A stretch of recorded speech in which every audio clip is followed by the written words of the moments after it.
Hello everyone and welcome to Mountain Lake Journal. I'm Tom Halleck.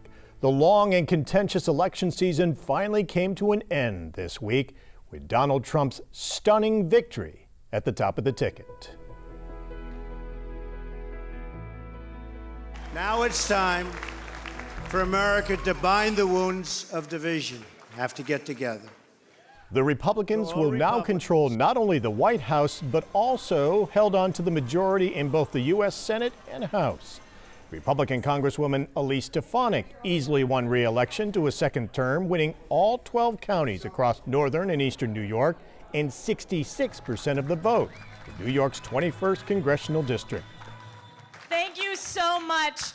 2 years ago, we made history right here, and I am so excited to stand before you 2 years later. I promise, as I did 2 years ago, that I will work my hardest every single day, bringing fresh energy, innovative ideas, working in every corner of this very, very large district. Democrat Mike Derrick received about 30%, and Green Party candidate Matt Funicello just shy of 5%. And in the race for mayor in Plattsburgh, Colin Reed came out ahead by about 350 votes.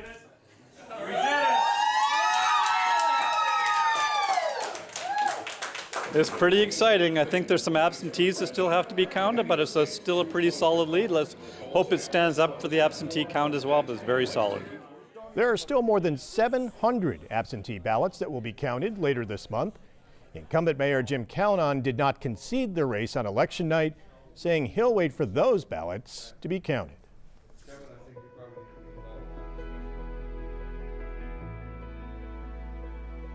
Two of the reporters who have been covering the election this season are here with us now. Zach Hirsch is with North Country Public Radio, and Pat Bradley is with WAMC Northeast Public Radio. Welcome to you both.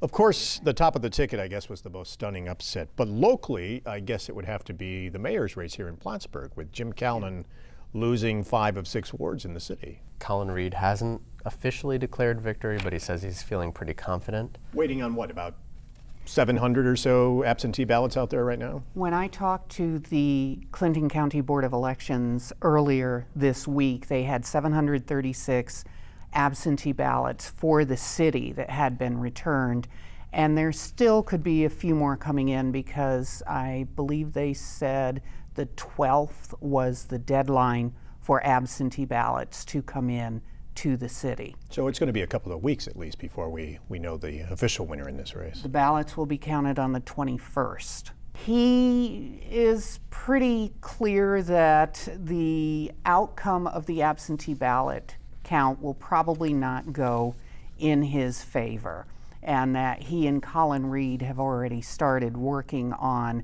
the transition process. So he's not conceding. He's going to wait until they get all those absentee ballots in. Yeah, he said he'll send a congratulatory note to Colin Reed once the absentee ballots confirm the fact that Colin would win. But at this point, it looks like Colin is the winner, and he really kind of shook things up. You mentioned the demographics. Politically, there was a lot of support for Bernie Sanders here.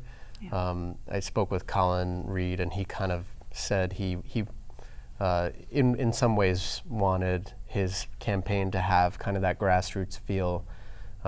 He kind of had a similar energy to his campaign. He used social media effectively. Yeah, he had in the end about 1,000 followers on Facebook. Colin Reed hammered the mayor on a number of issues, the state of the budget and also making infrastructure, fixing old water lines and fixing the roads. Was that a priority for him, and do you think maybe that resonated with voters? I think it definitely resonated. Also transparency with the city's $10 million downtown revitalization grant and other city government issues. Transparency was a big one. Whoever is elected is going to serve a 4-year term. That's one of the changes that voters approved last year. But one of the changes was put off till this year, and that was, should the city hire a city manager, a professional to come in to run the city and make the mayor's position more of a part-time and ceremonial position. And that was the one question that went before voters this year, and voters said no, they voted it down.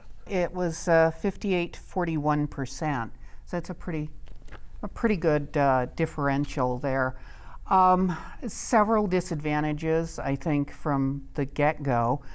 Number one, it was on the back of the ballot, and anyone will say if you have any sort of resolution on the back of a ballot, it's a big disadvantage. Sometimes voters right just there. don't bother with it. Yeah, voters don't flip the ballot sheet over. Another thing, both of the candidates for mayor were opposed to this, and I think that might have had some influence. I don't know what you think. And when Zach. they made their arguments, did they say why they were opposed to it? Do they think that Plattsburgh's too small? Do they think that the cost of paying salaries for a city manager and probably one or two assistants would be too high of a price? Did they really say why they thought we should stay with the current system? I heard from both sides a concern about bureaucracy. You know, it's a small city. We don't need another level of leadership in the city government. Expense was another thing. You know, the Press Republican reported this would cost the city about $110,000. Who knows if it would be more to, you know, create this new position. And I think a lot of voters didn't really know about it.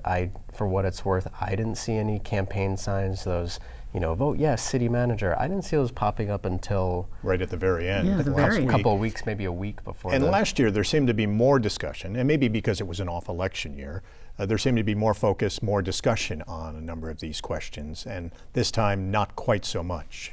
Well, the City Charter Change Commission was disbanded back in January, and this was part of the City Charter Change Commission This work. was a leftover that the Yeah, mayor said, let's put this on the 2016 ballot because we already had 3 questions on the 2015 ballot. Yeah, so I think that was also a disadvantage. We were just talking about waiting on absentee ballots, and that's also the case in the local assembly race where the Democrat Billy Jones is leading Republican Kevin Mulverhill by a little more than 2,000 votes. I think that's where it is.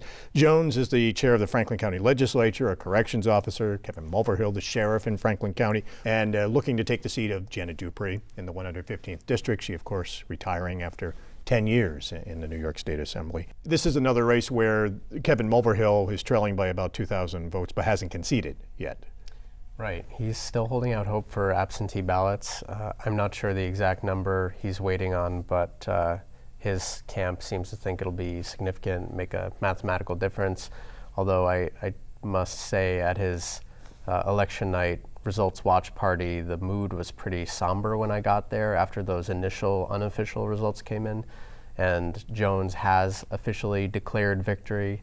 You know, obviously we'll have to wait and see, but I think the Press Republican's saying about 4,000 absentee ballots between Clinton and Franklin County, and then there's also a few towns in St. Lawrence County that make up the 115th. which is a lot, you know, and I could understand wanting to wait and see. Trump did very well across the North Country, winning every county except for Clinton County, and that, it appears, had an influence in the congressional race in the 21st Congressional District. Elise Stefanik won this thing in a landslide. Even just up until a few weeks ago, there wasn't much polling on this race, but the one poll that came out was from the Republicans, and that only showed her with a lead in the low 50s. And to see her shoot up to 66% on election night, you have to wonder if maybe she rode the coattails of Trump. And, you know, she walked that fine line of criticizing certain things about Trump while still supporting him.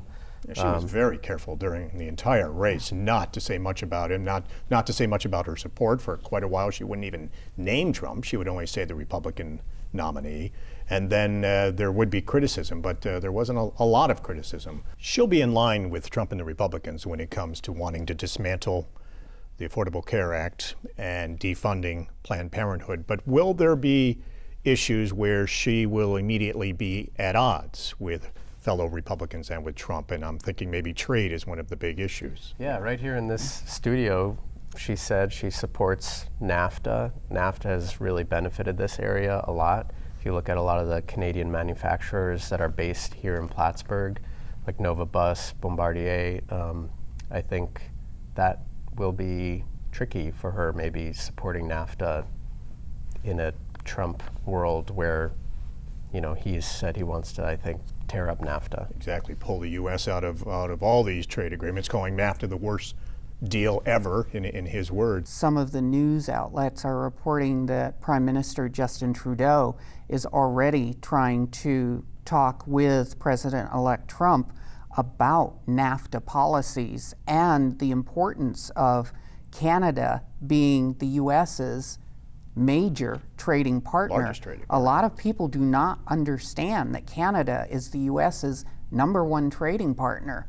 And, NAFTA is a big factor in that.